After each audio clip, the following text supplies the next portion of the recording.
Hello everyone, welcome back to my channel. मेरे सारे friends कैसे हो आप सभी लोग? अच्छे हो ना? आशा करती हूँ आप सभी लोग स्वस्थ होंगे और अपने अपने घरों में सुरक्षित होंगे। कोरोना वायरस की वजह से जो लॉकडाउन शुरू हुआ 2 बार हो चुका और इस बार फिर से तीसरी बार है। हम लोगों ने जैसे पहले लॉकडाउन का पालन किया है ठीक उसी तरीके से इस बार भी सोशल डिस्टेंसिंग बना के रखनी है और घर पर रहना है। बहुत ज़्यादा ज़रूरी नहीं है तो बाहर कहीं भी नहीं जाना है। ये सभी बातों का ख़्याल रखना है। घर में हर वक्त कोई भी काम करने से पहले हैंड वॉश करना है और ज़रा भी कोई प्रॉब्लम होती है किसी भी तरह की तो तुरंत डॉक्टर के पास जाना चाहिए। सर्दी ज़ुकाम खांसी से रिलेट कोई भी प्रॉब्लम है और गर्मियाँ शुरू हो गई हैं तो मैं यही कहना चाहूँगी अपने दोस्तों से कि ज़्यादातर कोशिश यही करें कि एसी ना यूज़ करें। मतलब इस टाइम जो वायरस है और जो ये मौसम चेंज है, गर्मी बढ़ रही है, लोग एसी जिनके घरों में है, जिनको आदत है, मुझे लगता है वो वही चलाने की कोशिश करेंगे। बच्चे भी ज़िद करेंगे, लेकिन जैसे और सभी चीज़ों का हम लोगों को ख्याल रखना है कोरोना के लिए, तो मैं आज यही मैसेज देना चाहती हूँ कि एसी मत चलाना। कोशिश करना इस साल जो गर्मी का सीज़न है, ये 2 महीने जैसे है, ये बीत जाएँ बिना एसी के। मैंने न्यूज़ में देखा तो मैंने समझा सुना तो कुछ लोगों की जैसे सलाह राय होती है न्यूज़ में दिखा रहे थे तो एसी से दूर रहें। और दूसरा बात ये है कि आज का जो व्लॉग है वो मैं इवनिंग स्नैक बताने वाली हूँ। एक व्यूवर है मेरी 3-4 दिनों से रोज़ यही लिखती हैं कटलेट की रेसिपी बताएं, तो मैं कटलेट बनाऊंगी आज। तो इवनिंग स्नैक बताऊंगी, उसे आप ब्रेकफास्ट में भी बना सकते हैं और इवनिंग में स्नैक्स के रूप में भी बना सकते हैं। और साथ में मैं रायते का मसाला बनाने वाली हूँ आज, तो वो भी शेयर करूँगी। जब भी मैं रायते में डालती हूँ या मसाला छाछ में यूज़ करती हूँ तो पूछते हैं व्यूवर कि इसका रेसिपी बताएं, तो आज मैं बनाऊँगी और वो भी दिखाऊंगी। और साथ में मैं कुछ मीठा भी बनाने वाली हूँ, उसकी रेसिपी भी शेयर करूँगी। और कोरोना वायरस की वजह से देखिए छोटे छोटे मासूम बच्चे इन दिनों ड्राइंग पेंटिंग में भी कोरोना वायरस का ही स्केच बना रहे हैं। ये मेरा भतीजा है गोलू मोलू, मेरा शौर्य, इसको मैं प्यार से शुइया कहती हूँ। मेरे 2 भाई हैं, तो ये छोटे वाले भाई का बेटा है, लखनऊ में रहते हैं ये लोग। तो अभिजीत और नेहा का बेटा है ये मेरे छोटे भाई और भाभी का शौर्य, मेरा सुइया। और इसने बनाया है ये कोरोना वायरस के लिए। तो इसका जो ड्राइंग है ये मैं आप सभी के साथ शेयर करना चाहती हूँ। आप सभी को कैसा लगा मुझे कमेंट में ज़रूर बताइएगा। शौर्य अभी 6 इयर्स का है और अगस्त में 7 ईयर कंप्लीट करेगा। जैसा कि इवनिंग टाइम है, 6:17 हमारी घड़ी में है। तो समझ लो 10 मिनट आगे ये घड़ी, तो 6-7 हैं। और दूध वाले भैया इसी टाइम पर आते हैं, तभी अभी मैंने दूध लिया है। लॉक खोलते हैं हम लोग जब दूध वाले भैया आते हैं, तो बकेट में ले लेती हूँ मैं 2 पैकेट। और ये बर्तन पूरे साफ़ रखे हैं खाना खाने के बाद वाले, और मेरी चाय, क्योंकि चाय तो मैं 4 से 5 के बीच लेती हूँ। बच्चों को भी मैंने मैंगो शेक दिया, तो वो सारे बर्तन धुले रखे हैं। और बकेट में मैं पानी लेकर के रखती हूँ पहले से ही, और वो भैया ऐसे रख देते हैं दोनों पैकेट दूध के, और ये इसमें रखे रहने देती हूँ मैं पानी में काफ़ी देर तक। तो सबसे पहला तो मैं यही करती हूँ कि यहाँ से जो बास्केट में बर्तन रखे हैं ये सारे हटा दूँ, जिसमें कि लंच के बाद वाले बर्तन हैं। और अभी जो हमने चाय ली है मेरे हस्बैंड और मैंने, और बच्चों को जो मैंने मैंगो शेक दिया, वो सारा कुछ मैंने धुला है। और बस बर्तनों की खाना बनाने के बाद वाले बर्तन तो मैं पहले ही धुल लेती हूँ। ये बिल्कुल लास्ट वाले बर्तन जो थोड़े बहुत पड़े रहते हैं वो सब मैंने साफ़ किया है। यहाँ से मैंने बास्केट हटाया है और दूध के पैकेटों को मतलब हल्का सा विम जेल लिया, यही रहता है वहाँ पर किचन में मेरे पास, तो हाथों में लेके लगा ली और पैकेट को पूरा ऐसे बाहर से ही पूरा वॉश करके डायरेक्ट रनिंग वाटर में धुल लिए हैं। और जो ये पानी है, इस पानी में थोड़ा सा नमक डाल के रखा था मैंने जो बकेट में रहता है। तो बस यही प्रोसेस है, साफ़ करके फिर छन्नी से छान के दूध डाल करके गैस में रख दिए। ये नमक की बरनी आज खाली हुई है तो मैंने इसको धुला है। जब भी खाली होते हैं कोई भी बर्तन, जैसे घी दानी है साफ़ कर ली मैंने, जैसे खाली हो गया बस धुल लिया, साफ़ कर लिया, फिर नया भर लिया। ये जार है ये साफ़ है, सूख गया, धूप में मैंने रख दिया था। आज मैं इसलिए दिखा रही हूँ कि ये पैकेट है, देखो, सेंधा नमक रॉक सॉल्ट, ये यूज़ करती हूँ मैं कुकिंग में। अक्सर न्यू व्यूवर्स के भी यही सवाल होते हैं आप कौन सा नमक यूज़ करती हैं, तो रॉक सॉल्ट है। और इस बार ये पैकेट हमें 50 रुपीज़ का मिला है। श्री राम लिखा है इस पैकेट में। इसके के पहले अब तक हम जितने सालों से यूज़ कर रहे हैं तो हमें 35 रुपीज़ का पैकेट मिलता था। अभी इस वाली ग्रोसरी में ये 50 रुपीज़ का पैकेट आया है। हाफ़ मैंने पहले भरा था और हाफ़ इस बार भर दिया, तो 2 बार में ये पैकेट भर जाता है, 2 भरियाँ। और ये घी दानी मैंने धुल के साफ़ करी है और ये घी मैंने बनाया था और आपके साथ शेयर किया था। एक ट्रिक मैंने इस बार घी में एक पिंच डाला कुछ, जिससे देखो ये लाइट येलो कलर का घी दिख रहा है। हर व्यूअर का सवाल था आपका, घी सफ़ेद क्यों दिखता है, रवेदार सफ़ेद घी था, याद है ना। इस बार ये हल्का सा पीला दिख रहा है। मैंने एक टिप यूज़ करी है, तो अब मैं अगली बार बताऊंगी कि मैंने क्या डाला जो इतना सुंदर कलर आया। तो मैंने सोचा पहले मैं ट्राई कर लूं और उसमें सक्सेस भी हो तभी मैं आपके साथ शेयर करूंगी। इसलिए जब मैंने घी बनाया था ना तो मैंने मेंशन नहीं किया था, आपको बताया नहीं था मैंने क्या डाला। इलायची और नमक तो बताया था ना।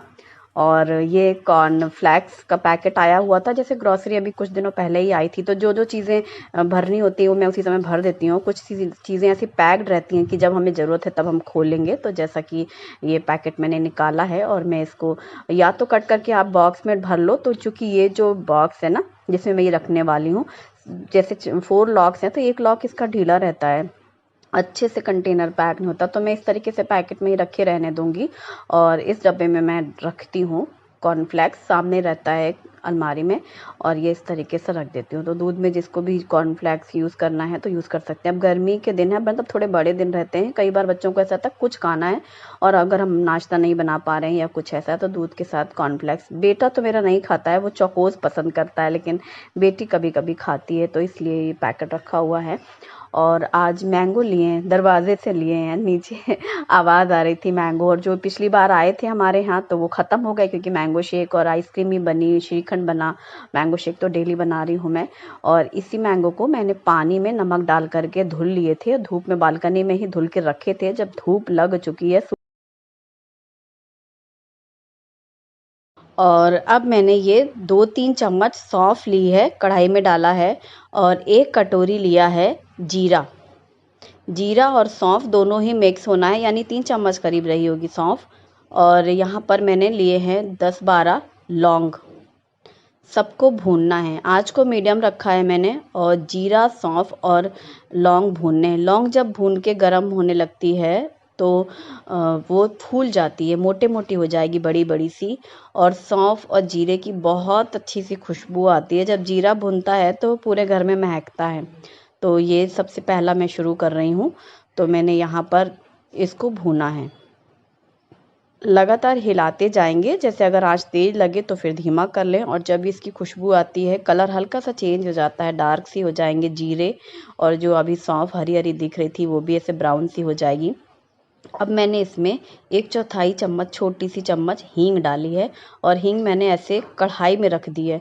मतलब कढ़ाई चूँकि गर्म है, मेन यही है कि मुझे हींग भूनना है और ज़्यादा जल ना जाए, इसलिए मैंने आंच बंद करने के बाद हींग डाली है, और बर्तन में डायरेक्ट डाली है कि वो गर्म है तो तुरंत भुन जाएगी।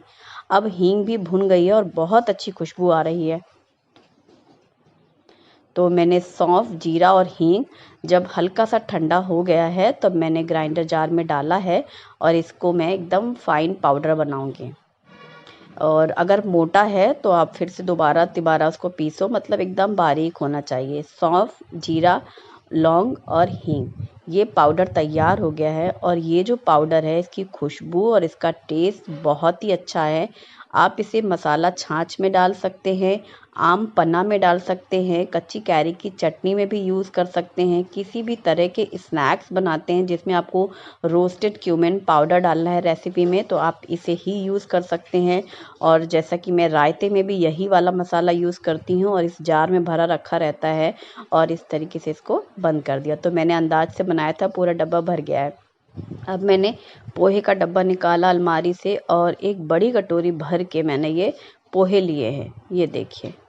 अब इन पोहे को चूँकि मैं पहले से साफ़ करके रखती हूँ तो ये साफ़ ही थे, मैंने इनमें पानी भरा, नल से डाला पानी, और उसके बाद इस तरीके से ड्रेन कर लिया। मतलब हमने इसको धुलना है, आप किसी भी बर्तन में धुल सकते हैं, कटोरी वगैरह में या छन्नी में। पूरा पानी निकल गया है और हमारे पोहे भीग गए हैं, और इन्हें भीगा हुआ ही साइड में रख देंगे।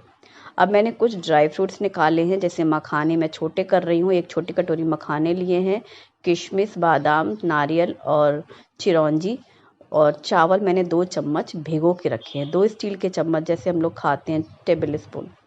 अब मैंने घी डाला है कढ़ाई में और घी दाने साइड में रख दूंगी और 2-3 चम्मच घी डाला है। अब मैंने ड्राई फ्रूट्स डाल दिए हैं, किशमिश और कद्दूकस किया हुआ सूखा नारियल है, बादाम कटे हुए हैं और चिरौंजी है, चारोली कहते हैं महाराष्ट्र में, और ये मखाने हैं। तो मखाने के 2-2 टुकड़े किए हुए हैं और सभी ड्राई फ्रूट्स हमने भून लेने हैं। तो ड्राई फ्रूट्स आपको जितने भी डालना है उतने डाल सकते हैं, कम भी डाल सकते हैं, इससे ज़्यादा भी डाल सकते हैं, काजू पिस्ते भी डाल सकते हैं।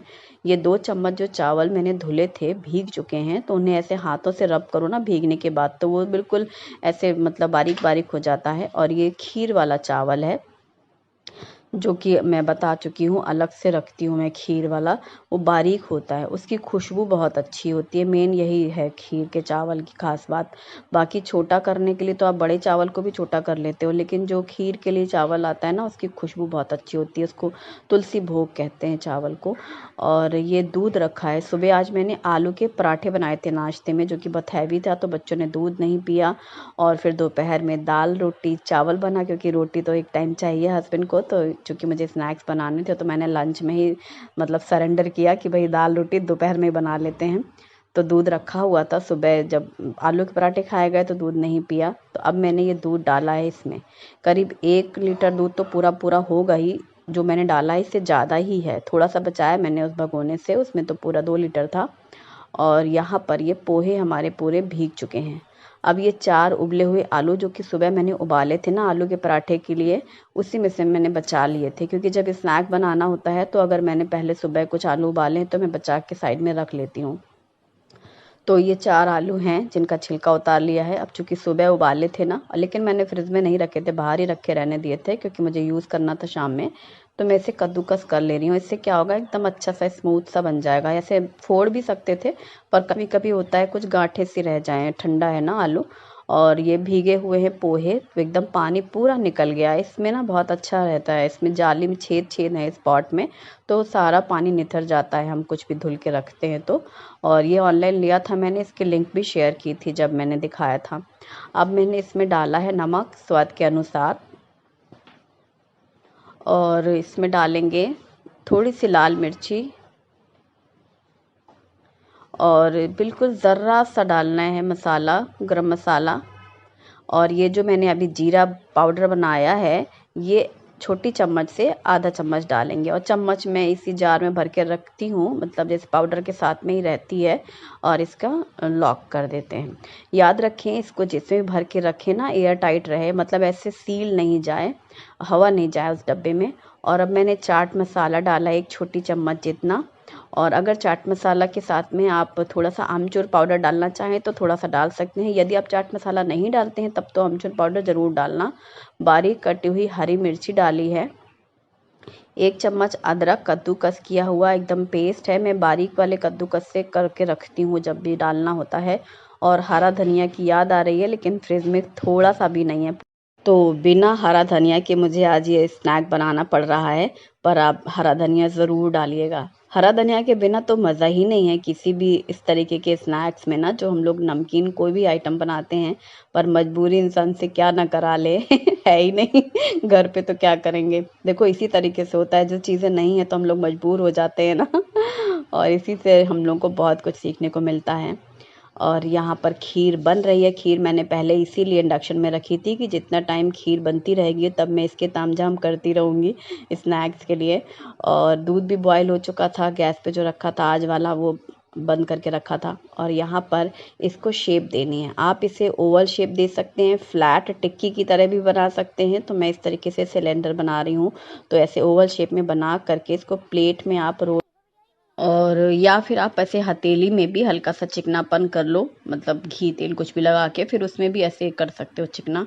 और अब मैं बैठ गई हूँ, क्योंकि शाम में जब से मैंने ये शुरू किया ना वीडियो, और उसके बाद से मैं खड़ी की खड़ी थी, क्योंकि जितना भी पाउडर बनाना था या सामान खाली करना है, भरना है, रखना है, तो खड़ी थी। अब मैंने बैठ के आराम से सारे के सारे शेप में बना लिए हैं, एक जैसे बने हैं।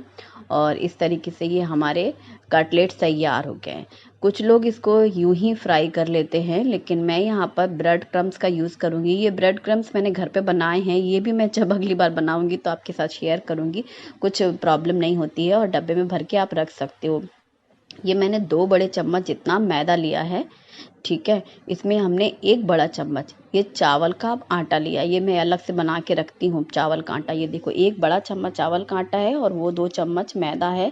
नमक स्वाद के अनुसार डाला है और थोड़ी सी काली मिर्च पाउडर, ब्लैक पेपर पाउडर, सबको मिक्स कर लिया है। ब्लैक पेपर से टेस्ट आएगा, नमक स्वाद के अनुसार होता है, मैदा थोड़ा सा बैटर थिक करने के लिए होता है और जो चावल का आटा हमने डाला है इससे क्रिस्पीनेस आएगी। फिर बहुत से व्यूवर्स का सवाल आएगा चावल का आटा स्किप कर दें, क्योंकि हर एक के पास नहीं होता थोड़ा सा, और थोड़ा सा कैसे बनाएं मैं समझ सकती हूँ, तो आप चावल के आटे को स्किप कर सकते हो। आप यहाँ पर कॉर्नफ्लोर ले सकते हो, अरारोट का आटा ले सकते हो, मैदा ले सकते हो, कोई भी चीज़ ले सकते हो। हमें एक कोटिंग करनी होती है, ठीक है। आप स्किप कर सकते हो चावल का आटा, मेरे पास था तो मैंने यूज़ कर लिया, मुझे रखना ही पड़ता है। और यहाँ पर खीर पक रही है, खीर बहुत ही बढ़िया बनने वाली है क्योंकि मैंने उसको छोड़ रखा है, 900 में इंडक्शन में रखा है। और इस कढ़ाई के लिए खूब सारे आते हैं कमेंट जब भी ये कढ़ाई यूज़ करो कि आपकी एल्यूमिनियम की कढ़ाई कैसे यूज़ हो रही है। अब मैंने इसमें डाला है चीनी, सिर्फ 3 चम्मच चीनी डाली। चीनी मैं खीर में हमेशा कम यूज़ करती हूँ, जो दूध है ना, दूध गाढ़ा होता है तो दूध में खुद ही मिठास आने लगती है और हल्की चीनी पसंद करते मेरे हस्बैंड खीर में, इसलिए मैं इतना ही डालती हूँ। लेकिन हम लोगों को अब आदत हो गई ना, ड्राई फ्रूट्स भी होते हैं उनकी भी मिठास रहती है, तो मतलब कम ही नहीं लगती खीर, ये कि फीकी लगे, पर बहुत ज़्यादा मीठी भी नहीं लगती है। तो बस इतने ही डाल करके मैंने उसे भी मिक्स कर लिया है। तो अब मैंने जब चीनी पक गई है तो इंडक्शन बंद कर दिया है और इसमें डाला है इलायची पाउडर 1 छोटा चम्मच, जो मैंने पहले से पीस के रखा है और मैं बता चुकी हूँ कि मैं कैसे पीसती हूँ। ये सूखे गुलाब के पत्ते हैं, ये भी मैं एक डब्बे में भर के रखा करती हूँ। कभी कभी कुछ मीठी चीज़ों में डालो ना तो आप देखोगे कि उसका टेस्ट, उसकी खुशबू बहुत अच्छी लगती है। गुलाब की पत्तियाँ हैं और रूम में ही रख कर के कभी गुलाब छोड़ दो घर में तो वो सूख जाता है और फिर उसे आप पत्ते पत्ते निकाल के डब्बे में रख सकते हैं। तो इसे मिक्स कर दिया है अभी और गैस मतलब इंडक्शन ऑफ है और अब मैं इस हांडी में इसको पलट के रख दूंगी। ये देखिए खीर बहुत अच्छी बनी है। ये जो कढ़ाई है एल्यूमिनियम की, इसका जो बेस है वो इंडक्शन बेस्ड है। जैसे इंडक्शन वाले कुकर आते हैं, इंडक्शन बेस्ड कढ़ाई है, बर्तन है। इंडक्शन में इंडक्शन बेस्ड हर यूटेंसिल चलता है, वो मेटल कोई भी हो, है ना। तो ये एल्यूमिनियम की कढ़ाई है, लेकिन जो इसका बेस है, नीचे की तली है ना, वो इंडक्शन बेस्ड है, इसलिए वो मेरे इंडक्शन में यूज़ होती है। पिछले 2 बार से मैं देखती हूँ बहुत कमेंट आते हैं और एक व्यूवर ने मुझे एडवाइस की थी कि जब भी आप एल्यूमिनियम की कढ़ाई यूज़ करें तो आप लकड़ी वाला वुडन स्पैचुला लें या फिर सिलिकॉन का स्पैचुला यूज़ करें। थैंक यू सो मच यार, बिल्कुल सही आइडिया था। मैं स्टील की कलछी यूज़ करती थी, लेकिन आज मैंने इसको बिल्कुल टच नहीं किया एल्यूमिनियम के बर्तन में और ये वुडन वाला स्पैचुला ही यूज़ किया है। और ये सब, और काउंटर टॉप भी साफ़ कर लिया, बर्तन धुल गए क्योंकि वो बड़ा फैल गया था ना इतना सब कुछ। अब मैंने कढ़ाई भी धुली है, ये वाली जो मुझे अभी दोबारा से यूज़ करनी थी, और उसमें मैंने तेल गरम करने रखा है। अब जैसे ये जो मैंने बैटर बनाया है, तो ये इस प्लेट में पहले तो मैं एक पेपर नैपकिन लगा के रख लूँगी साइड में, क्योंकि फिर मैं बाद में भूल जाती हूँ जब मैं फ्राई करती हूँ ना, तो पहले से करके रख लो तो उसी समय सारी चीज़ें सामने रहती हैं, वरना फिर वो ही भूल जाना होता है मेरे से, हाथ एंगेज हो जाता है। अब मैं एक एक जैसा ये मैंने कटलेट बनाया है, इसको पहले तो कोटिंग दूंगी मैदे के घोल की, तो एक अच्छी सी लेयर जैसा समझो लग जाए। अगर आपके पास ब्रेड क्रम्स नहीं है तो आप कॉर्नफ्लेक्स जो आते हैं ना, उसको भी आप चूरा बना सकते हो, कॉर्नफ्लेक्स का भी यूज़ कर सकते हो, या फिर आप सूजी रवा भी कोट कर सकते हो, या फिर आप बारीक वाली जो सिवैयाँ आती हैं वर्मीसेली रोस्टेड वाली, वो भी लगा सकते हो। कटलेट में 4-5 चीज़ें लगती हैं जिनसे आप देखो क्रिस्पीनेस आता है। ये कोटिंग जो की जाती है ये क्रिस्पी बनाने के लिए की जाती है, और बाकी टेस्ट के लिए जो आपकी स्टफिंग है वो ही काफ़ी है। तो ये है हमारे पोहे और आलू का बना हुआ स्नैक, जो कि आप ब्रेकफास्ट में बना सकते हैं। टी टाइम स्नैक सबसे बेस्ट है ये, और मैंने आज बनाया है। वही होता है, छोटी फैमिली है, अब शाम को अगर इतना हैवी कुछ बनाया तो फिर रात में कोई कुछ खाना नहीं चाहता है, तो और चूंकि दोपहर की दाल रखी हुई है और रोटी रखी हुई है, थोड़े से चावल बचे हुए हैं, तो मुझे लग रहा था कि अब मैं क्या बनाऊँ, तो सबने कहा कि यही खाएंगे, कोई वो नहीं खाएगा। वो भी रखा ही हुआ है एक तरह से समझो तो अब ये स्नैक्स बन गए हैं। तो ये देखो इतने बढ़िया करारे करारे, अब चूंकि मैंने इसका साउंड म्यूट किया है, लेकिन ये बहुत ही ज़्यादा क्रिस्पी बने हैं। अगर प्लेट में आप ऐसे ठोको तो ऐसे आवाज़ भी आएगी, मतलब बाहर का जो लेयर है ना वो बहुत ही बढ़िया है, एकदम ड्राई भी है ये। ऐसा नहीं है कि इन्होंने बहुत तेल सोख लिया हो। आँच को बहुत ज़्यादा तेज़ नहीं रखी थी, पहले तेज़ जैसे तेल गरम किया और फिर ऐसे उसको हिलाया, तो हल्का सा वो गरम ही है। और उसके बाद बस बीच में आँच धीमी कर ली, फिर कभी ऐसे तेज़ कर ली, ऐसे करते हुए और इसको छान के निकाल के दूसरी प्लेट में जिसमें मैंने नैपकिन लगाई है उसमें रखते जाएंगे। बहुत ही बढ़िया, आप कलर देखो कितना सुंदर आया है। और ब्रेड क्रम्ब बहुत ईजिली बन जाते हैं, जैसे 2-4 ब्रेड जो बचती हैं फ्रिज में उससे ही बन जाता है। और कभी मैं बताऊंगी तो वर्मीसेली से भी बहुत अच्छा आता है क्रिस्पीनेस बाहर कोट करने में, या फिर कॉर्नफ्लेक्स तो सबसे बढ़िया है, उससे भी बहुत क्रिस्पी बनते हैं। तो ये हमारे तैयार हो चुके हैं पोहे और आलू के कटलेट। इनकी शेप आप कोई भी दे सकते हो, और स्टफिंग बहुत बढ़िया बनी है और ये तैयार हैं। और इन्हें प्लेटिंग करने के लिए आप हरी चटनी या टोमेटो केचप यूज़ कर सकते हैं, बहुत ही बढ़िया लगते हैं। बस प्लेट में आपने उनको किस तरीके से रखा है मेन, तो कई बार ये भी हो जाता है कि आपने प्लेटिंग कैसे करी है, अब हम लोग को घर में ही खाना है तो रखा। और ये खीर तो इतनी कमाल की बनी है, क्या बताऊँ। कलर आप देख रहे हो ना कितना सुंदर रबड़ी है। शुभम कह रहा था बासुंदी बनाओ, शुभी कह रही थी खीर बनाओ, दूध रखा हुआ है तो। और दोनों बच्चों का हो गया है मिक्सचर, मतलब इसका टेस्ट है तो बासुंदी को बीट करने वाला है, मतलब कमाल है बिना किसी बासुंदी मसाले के। और खीर तो इतनी गजब है कि पूछो मत, कितनी गाढ़ी बनी है और कलर आप देख ही रहे हो। और क्या कहूँ कटलेट के बारे में ना, कटलेट बहुत अच्छे बने। मैंने पूछा, सबने कहा कि अच्छे, बहुत दिनों बाद बनाया है मैंने आज। वही हो जाता है, इतनी सारी रेसिपीज़ रहती हैं कि पहले प्रेशर रहता है कि ज़्यादा, कोई 2-4 बार भी बोलता है ना मुझसे कि ये चीज़ कब बना रही हैं, ये बनाइए वो बनाइए, तो मुझे उनको रिप्लाई करते हुए भी लगने लगता है कि हाँ बनाएंगे हाँ बनाएंगे, तो क्या सोच रही होंगी। लेकिन ऐसा हो जाता है ना कि कुछ चीज़ें ऐसी होती हैं हमारे सामने कि हमें वो बनानी पड़ जाती हैं। कई बार घर का, कि घर में कोई चीज़ रखी है वो वेस्ट हो रही है तो हमें पहले वो बनानी है। अभी जैसे सब्जियां नहीं है घर में तो ये सब तामझाम बन रहा है, और जब सब्जियां आ जाती हैं तो हमें पहले वही दिखाई देती है ना कि हरी सब्जी घर में आई है, तो हम पहले वो बनाएं वरना वो खराब हो जाएंगी। तो बस यही सब चीज़ें हो जाती हैं, हम लोग भी घर गृहस्थी वाले हैं तो बहुत सारी चीज़ें देखनी पड़ती हैं। खीर मुझे बहुत पसंद है, और खीर बनी भी बहुत बढ़िया है। टोमेटो सॉस के साथ तो ये कटलेट अच्छे लग ही रहे हैं, लेकिन ज़्यादातर स्नैक्स मेरे हस्बैंड को चटनी के साथ पसंद है। हरी चटनी वो पूछते हैं, लेकिन अब चूंकि धनिया नहीं है तो अब वो सवाल नहीं करते कि चटनी क्यों नहीं पीसी मीनू, वरना मैं कोई भी स्नैक बनाऊं तो कहते हैं थोड़ी सी चटनी बना लेती। आज बच गई मैं। और बस यहाँ पर मैंने फिर सबके खाने के बाद भी बर्तन वर्तन सब साफ़ कर लिए हैं। ये सब मेरा रेगुलर चलता रहता है, रोज़ का काम है। और बस यहाँ पर ये सब पूरी क्लीनिंग होने के बाद टीवी में प्रोग्राम चल रहा है जो कि मैं सुन रही हूँ और देखती भी जा रही हूँ बीच बीच में। और ज़्यादा मतलब क्या कहूँ, आज जो प्रोग्राम देख रहे हैं हम मतलब शुभम ने पहले ही बोला था कि मम्मी वो आएंगे ऋषि कपूर का प्रोग्राम, क्योंकि पहले से ही बता रखा था टीवी में कि जो प्रोग्राम में आएंगे, तो वही देखने के लिए, मतलब मुझे पूरे टाइम प्रोग्राम देखते हुए यकीन ही नहीं हो रहा है कि ऋषि कपूर जी हमारे साथ नहीं हैं बिल्कुल भी। मतलब ऐसा सोचो कैसे, मतलब इससे यही पता चलता है कि इंसान मतलब जिंदगी का कोई भरोसा नहीं है इस दुनिया में ना। जितने भी दिन जिए, जितने भी दिन रहो, एक यादगार, मतलब क्या कहूँ, शब्द नहीं मिल रहे हैं, मतलब बोलना बहुत कुछ चाह रही हूँ कम शब्दों में। बहुत अच्छा लगा, मतलब मैं तो बैठ गई टीवी के सामने और मैं पूरे टाइम देखती रही, मुझे बहुत अच्छा लगा। लोग चले जाते हैं लेकिन यादें छोड़ जाते हैं अपनी, अच्छी या बुरी, इंसान के साथ बहुत सारी वो रहती हैं। और नीतू जी को देख करके बहुत अच्छा लगा। ये कपल तो मतलब क्या कहें, यकीन ही नहीं हो रहा कि ऋषि कपूर जी हमारे साथ नहीं है। पूरा प्रोग्राम बहुत अच्छा लगा।